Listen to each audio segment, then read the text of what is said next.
MTN, the Montana Television Network. This is Face the State. Good morning. I'm David Parker, MTN political analyst, and today we are here to Face the State with Senator Jon Tester. Welcome to the show. It's great to be here, David. Thank you. So let's talk about, we have lots of stuff to talk about, lots of stuff going on in Washington, D.C., but let's talk about something that's a little bit closer to Montana, and that's guns. We had another mass shooting just 2 weeks ago in Oregon, and we had 9 people lose their lives and another 9 people were injured. According to the Washington Post, 1,001 mass shootings since I think it was 2013. Other countries don't have this problem. Why do we? Well, I don't know, but it's a huge problem, and I think it's multifaceted. You could point at guns, you could point at mental health, you could point at acceptance by society, and by the way, I think society is getting fed up with it. The bottom line is that we're seeing far too many mass shootings almost every day. There's a mass shooting somewhere. And I will just tell you on a sidebar, when Sandy Hook happened, which is probably the date that they're bringing up the 1,000 shootings. Sandy Hook happened, of course, heard it on the radio. It was horrific when you got 5, 6. It's horrific when it happens to anybody, but especially when they're young children. And the Manchin-Toomey bill came up about doing background checks, and if a person is a criminal, court-adjudicated criminal, or court-adjudicated mentally ill, then they wouldn't be able to buy a gun. When that bill came up for debate, some of the Sandy Hook parents came in. I will tell you that that visit impacted me more than probably any other visit by any other group of people ever since I've been in the United States Senate. And the parents came in and talked about their children, and I will tell you, when they left the room, I broke down. I've got grandkids that age. I can remember my kids were that age. And so emotionally, it'd get you. And so on one hand, you've got emotion telling you that you can't allow this to happen. On the other hand, we have a Constitution, we have Second Amendment rights, we have issues that revolve around mental health and how it is not accepted at all in society, people who are mentally ill. And so you ask yourself as a policymaker, what do we do? What do we do? If this was a terrorist, if we were having terrorist attacks at this level, people would be outraged and very much afraid. But we're having these mass shootings every day. And I can tell you that I think Manchin-Toomey was an appropriate step. Law-abiding citizens still have the guns. The people who were court adjudicated, that means a court found them guilty, would not have access to it. Would that stop the mass shootings? No. Would it be a step in the right direction? I believe so. But then we have to deal with the mental health aspects. And the mental health aspects are very expensive. But it is, I believe, the biggest challenge that's facing this country over the next 50 years. We talk about it in the military because it's a signature injury coming out of the Middle East, mental health, mental illness, people getting screwed up because of war. And there are ways to fix this, and there are ways that we can get these folks to treatment early that can fix it like you'd fix a broken arm. The same thing is true in the civilian life. We've got folks that need help. We've got to figure out ways that they can have access to mental health professionals in this country, but it costs money. And in days like this, where we have an $18 trillion national debt, and we have budget restrictions like sequestration going on, it is very difficult to find the dollars to be able to get the training, to be able to get the mental health professionals on the ground in urban America or in rural America. So the mass shootings is a big, big problem, and they're not going to stop. They're going to continue, which is terrible. I'm sitting here with you in Bozeman, Montana, the home of Montana State University, and those students need to know that they're here to be educated and not have to worry about anything else other than that. The same with any other campus in any other university or college in this country. And so we have to have a good heart-to-heart discussion about how we're going to pay for things like mental health treatment to get people fixed, and if we're going to allow criminals to have guns in this country. So speaking of Montana State, there's a movement on our own campus among some students basically to push for allowing either open carry on campus or concealed carry on campus. So as a professor, I'm a little concerned about that. I was wondering, is that the answer? Should we actually have more guns on campuses? Should we have armed guards in schools to help deal with this issue? Here's the problem, and I made my living with a gun before I got into politics. I'm a butcher. I'm a farmer, but we had a butcher shop on the place. I'm fully aware of the damage and the impacts that a gun can have. If you have, one of the things that came out of Sandy Hook is let's arm teachers. The problem is then you've got a gun in the classroom, it better have a safety lock on the trigger or you're going to end up with bigger problems than you know. By the time you get that safety lock off that trigger, if you got somebody that's trying to shoot you, it becomes a problem, okay? That's number one. Number two, you never know the bad guys till they do something bad. Take a look at the police officer in Texas. He's filling his car up with gas, he's armed, and somebody comes up and shoots him. I mean, something I can never imagine, but keep in mind, if he would have known that person was coming and realized that he was a criminal, he could but that's not how life works. You don't know that. And so to say that we're going to arm teachers comes with a lot of hazards, and then there's training that goes with that too, because you just don't pick up a revolver and know how to use it because it's something that God gave you that gift. You have to know what you're doing or you end up shooting yourself or somebody else in the classroom. You also need to know when you pick that gun up and you point it at something, there's something behind that, which may be a kid. So there are a lot of other circumstances to determine this. It's not as easy as they say it is. I think the bigger issue here is we need to make sure that number one, we keep our kids as safe as possible. Number two, we make it easier for parents to be able to get help for people. The Sandy Hook was a prime example. That shooter, the mother had difficulty with them, didn't know where to turn, quite frankly.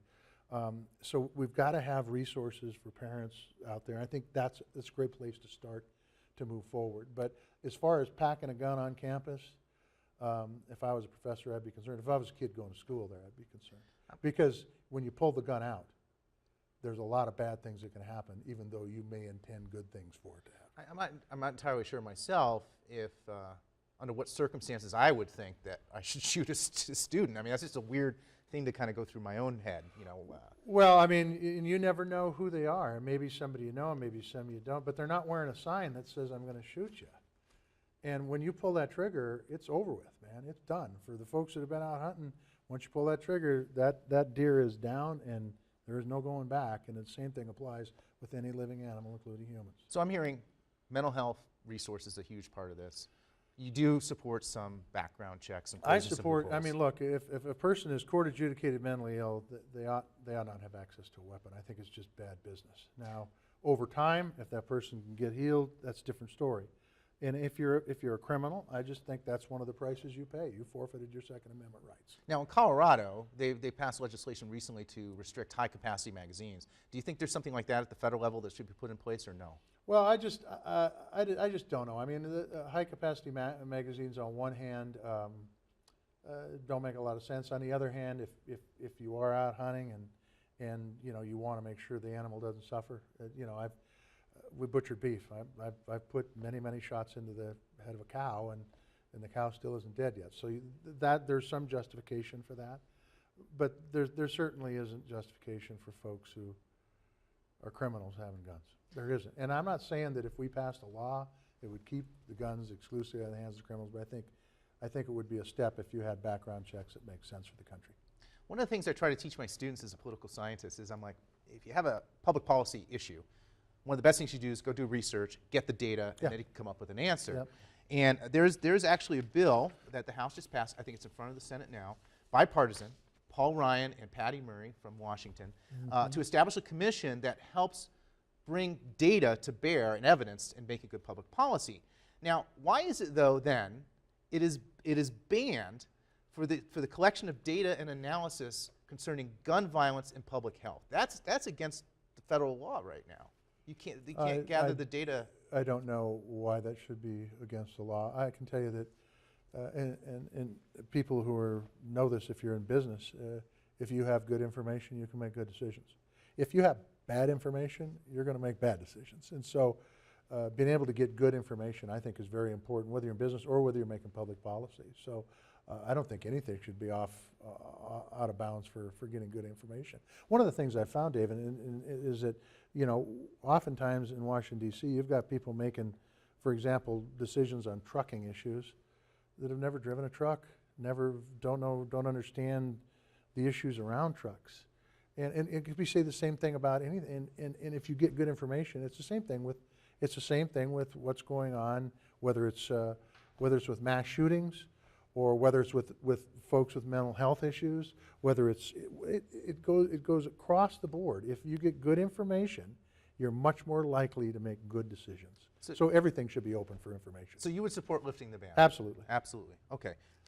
Let's talk about budgets. Yep. Right? So September, you supported a resolution to, yet again, short-term fund government to go through December, and yet again, we're going to be at the cliff. And here's what you said in a press release. The best of a bad set of choices, but go ahead. This is what you said, quote, Congress cannot keep governing by crisis and expecting the American people to pick up the slack, unquote. Yeah.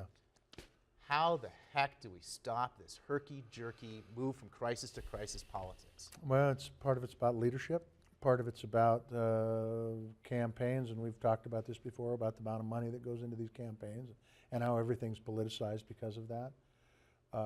It's very cost ineffective, by the way, to have these short-term CRs or short-term highway bills, we've extended the highway bill 34 times over the last few years. It costs money to do that, so it's not cost effective. Additional money over and above what you'd normally pay for bills like that. So I think it's a willingness to work more in the middle to get things done, which, you know, in the past, 70% of folks in the middle on both sides of the aisle have been able to negotiate and work together to get things done, like a budget for a full year, to make sure that we're supporting education, supporting our military, supporting issues like public lands and research and development and those kind of things. And now, because of the influx of money into these campaigns, this is what I attribute it to, because of the influx of money that goes into these campaigns, everything is politicized. And it's empowered the far right, and it's empowered the far left, and the work that normally gets done in the 70% in the middle is totally politicized. And so we end up with short-term funding and continuing resolutions, which is not what's the best for the country, and it's certainly not what the American people expect. It's certainly not what business expects. Business likes predictability. This is anything but predictability. So have you talked to business owners about the situation, and there's frustration? Oh, absolutely. Highway bill's a prime example. I mean, I've had the contractors in many times, and they will flat tell you, without a long-term highway bill, we're wasting a lot of money. And so it's not only about building that road and bridge infrastructure that's critically important to a state like Montana, and it's important to the country too, make no mistake about that. But it's also about their ability to have predictability so they can go buy that piece of equipment that may cost $1 million to pave roads. And they won't make that expenditure. And they won't be as efficient in spending the dollars that the taxpayers put out, whether it's through gas tax or general fund, any of it. So it's not just the highway bill, though, right? No, it's not the just the land highway and bill. water conservation Yep. fund, it's Perkins student loans, lots of things. Import-Export Bank, it's all those things. And all those things, it's amazing that our economy continues to grow, the best in the world at this point in time, because Congress has not been doing their job. And they haven't been doing their job because everything's focused on the next election. Why? Because there's so much money in these elections. That's what it's about. That's what it's become about. And I think people are sick of it. We had the debate on TV last week, and quite frankly, most people reacted like my wife did. I don't want to watch that. I'm tired of politics. People get tired of it. It is very important, though, that we're able to do policies that move this country forward, and we haven't been doing that the last few years, Dave. You know that. And these short-term, whether it's a continuing resolution for 10 weeks to keep the government going, to fight this fight all over again on December 11th, by the way, and potentially put businesses at risk, to put research at risk, to put communities around our parks at risk. And we did this back in 2013. A shutdown is not beneficial for anybody. So, but there are some politicians, on the other hand, who like to have the government shut down because it puts a focus on them, and they're more about them than they are about the country. So the Import-Export Bank, for example, I know is stuck in the House. Yes. There was a discharge petition to force it onto the floor. Correct. Is it possible that there are some Republicans that are going to Yes. get so steamed Yes. that they're willing to? Absolutely. I think there's there's opportunity here, and I applaud the opportunity to sit down and negotiate and get big things done, because I think the country's in need of it. Whether it's and by the way, the highway bill isn't a big thing, but it's become a big thing. I mean, they used to do the highway bill as a matter of course, but XM Bank has put millions and millions of dollars back into our general fund. It's helped businesses, it's helped employment, it's helped people access foreign markets for their goods. We've got 16 or so businesses in this state right now that profit from the XM Bank and employ people that all pay taxes. It's crazy not to have this out there. There's 40-some countries in the world that have the equivalent in their country of an XM Bank. So it puts us at a negative disadvantage. It does not help business. It hurts business in a big way. Land and Water Conservation Fund, another one. Our outdoor economy, $6 billion in this state alone, over 64,000 jobs. We're in the Gallatin Valley. There's a ton of opportunities here for fishing and hunting and bike riding and all the stuff, hiking up in the mountains, all that kind of stuff. And yet we don't make the expenditures so that we can have an outdoor economy that continues to boom throughout the West, Montana very significantly. Student loans. What's the biggest thing that students are coming out of college with? You know this as a professor. 10, 20, 30, 40, $50,000 in debt. What does that do? That takes away opportunity, takes away their ability to go out and work what they want to do and work in areas they want. It takes away their ability to work in Montana. Why? Because they've got to go to places where the wages are as high as they possibly can to pay those debts off. We've got Perkins Loans that helps people reduce that debt.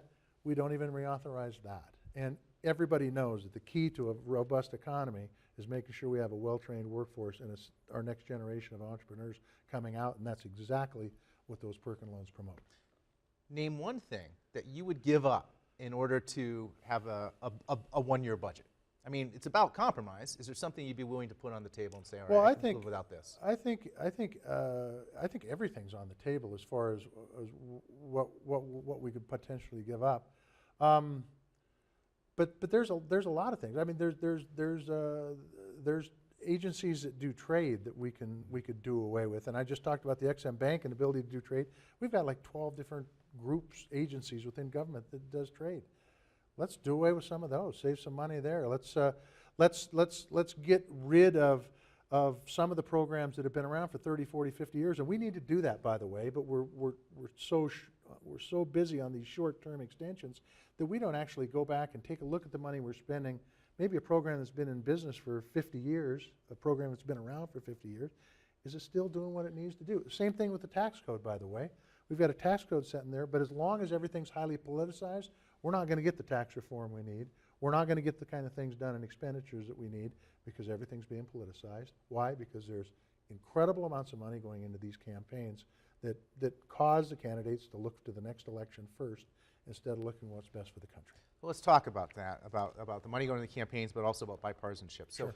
Dick Lugar, you worked with him a little Yep. while in the U.S. Senate. Yes. So the Lugar Center, in conjunction with Georgetown University, this summer released for the first time something called the Bipartisan Index. And so what it does is it gives a score to every member in the Senate and in the House Yeah. based upon their co-sponsorship patterns. The higher the Yeah. score, Yeah. the more bipartisan that. You, by the way, do well on this. You rank 23rd, top quarter. As long as you got a score above 0, you do. They're happy okay. with that. Yeah. Now, there are 2 Republicans that score higher than you do though. Kelly Ayotte from New Hampshire, she ranks 7th, Yeah. and Lisa Murkowski ranks 4th. Yeah. Now, you're also at the same time chairman of the DSCC, Yeah. and you want to put Democrats into those seats. Well, wait a minute. These are Republicans that you can work with, but you want to get them out. The key is no. The key is not. The key is about giving people a choice, and that's why I took over the DSCC. I want people always tell me, you know, I go into the polling booth and I don't want to vote for either one of them. I want people to go to the polling booth and take a look and say, both these guys are great, both these ladies are great, or whatever it might be. I don't know who to vote for because they're both that good. And that's what I want. And I think we've recruited some good candidates around the country that really will give people a choice when they go to the voters booth and say, you know what, this person's strong here, this person's strong there. Who do I want to vote for? Other than, geez, this person's an obstructionist here, and this person here doesn't have any idea on what's going on. I don't even know who to vote for.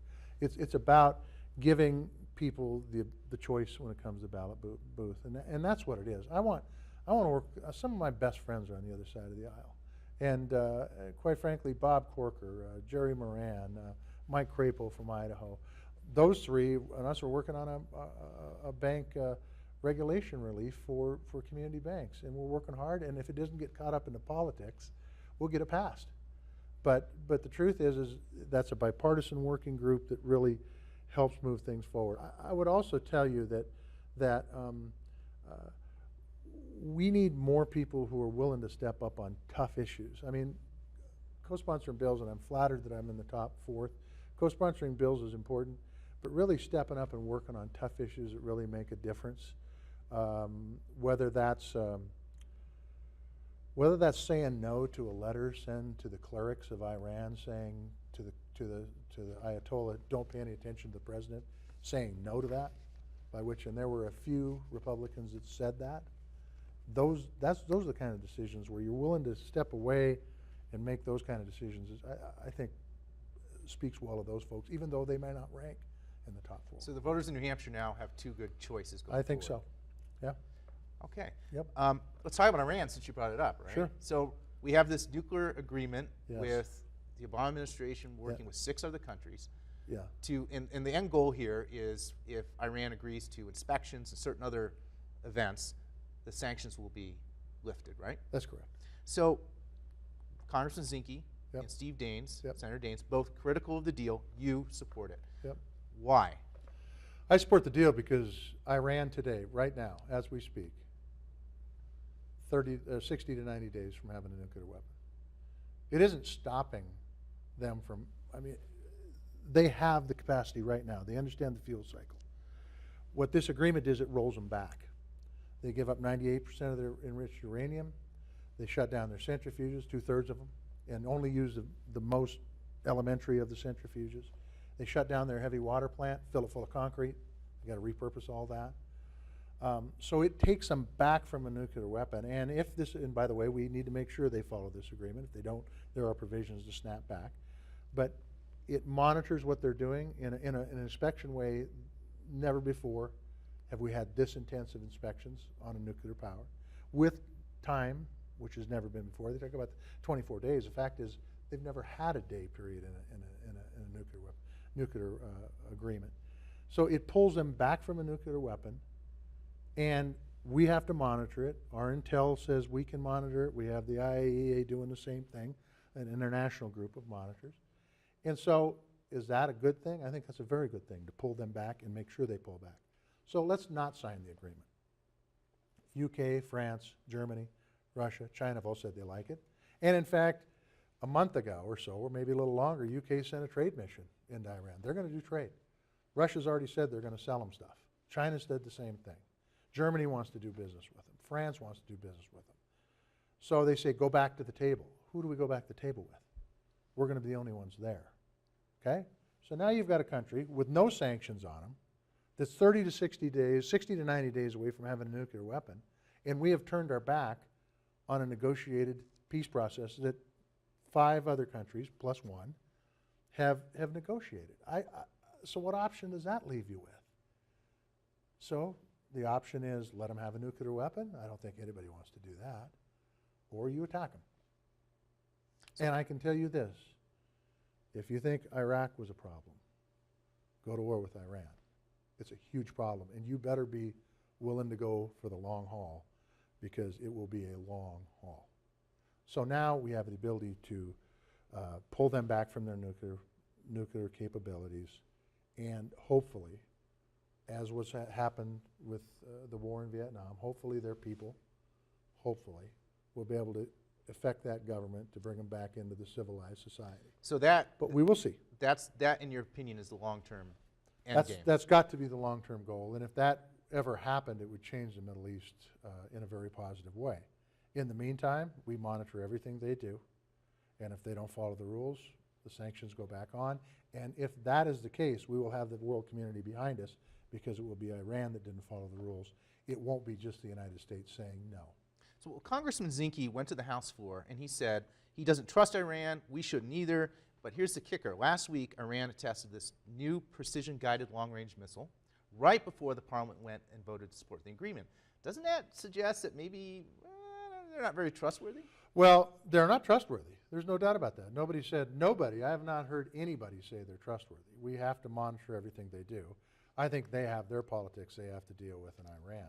The bottom line is that they violated the agreement, we snap back. I do not believe that test violated the agreement. Keep this in mind. There are still sanctions on Iran. The sanctions that were pulled off deal with the nuclear side of things. Russia has already said, we're going to sell these folks missiles. We're going to do it. We're going to sell them the technology.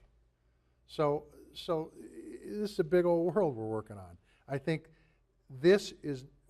we want to do the first step before we go any further, and the first step is to negotiate an agreement that the world can get behind. The world has said yes, except for the leaders of Israel. By the way, the Jewish population, this polls very high in support of this agreement.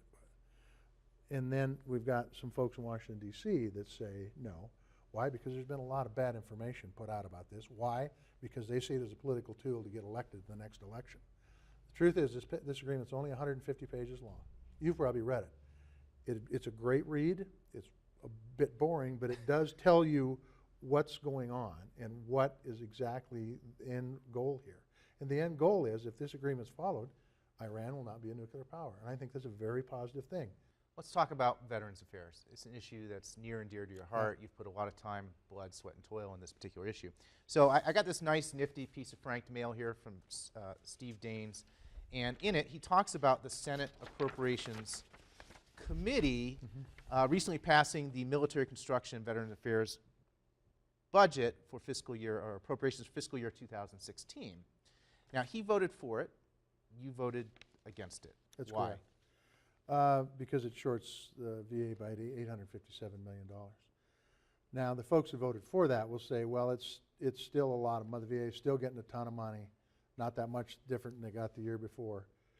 The problem is that the VA has so many challenges, with Vietnam veterans getting older, with the folks coming back from the Middle East that have seen and unseen injuries, with the pre-existing conditions with Agent Orange being covered on the ground, and, by the way, a bill that Senator Daines has to cover the Blue Water veterans, which is a good idea, by the way, the ones that weren't on land but still got exposure to Agent Orange. You can't cut them back and then say, you know what, I know you requested this budget, we didn't give you that amount of money, and you didn't do your job, so we're gonna raise heck with you. And so the bottom line is that the VA, and McDonald's a good man, come from the private sector, came from business. He has done some really good things in the VA. He's come in and says, we need this amount of money to serve the veterans of this country. And some in the Senate have said, no, we're going to reduce that amount by $857 million, almost $1 billion. And I just don't think that's fair to the veterans. I certainly don't think it's fair to the VA. Let me ask you something about 2018. Yes. Do you fully intend, do you think, to run for re-election? I'll make that decision in about a year. You know, I've just talked about how politics consume everybody all the time. I push it back in my life as much as possible. We'll make that decision based on what things, how successful we have been over the last 10 years at that point in time, and how we're going to move forward if I do run again. But make no mistake about it, if we run, we anticipate we will have a good, healthy debate about where this country is and where this country is headed, and what we need to do to help move business forward and the middle class forward. And I look forward to that challenge, but there's one thing that holds me back from running, and that's Montana. I love this state. I love being here. This job takes me out of this state about half the time. I spend about half my time in Montana and half the time in Washington, D.C. And so it's going to be a tough decision, but we will make a decision, probably not what's best for John Tester, but what we think is best for Montana. You've been watching Face the State, a presentation of MTN, the Montana Television Network.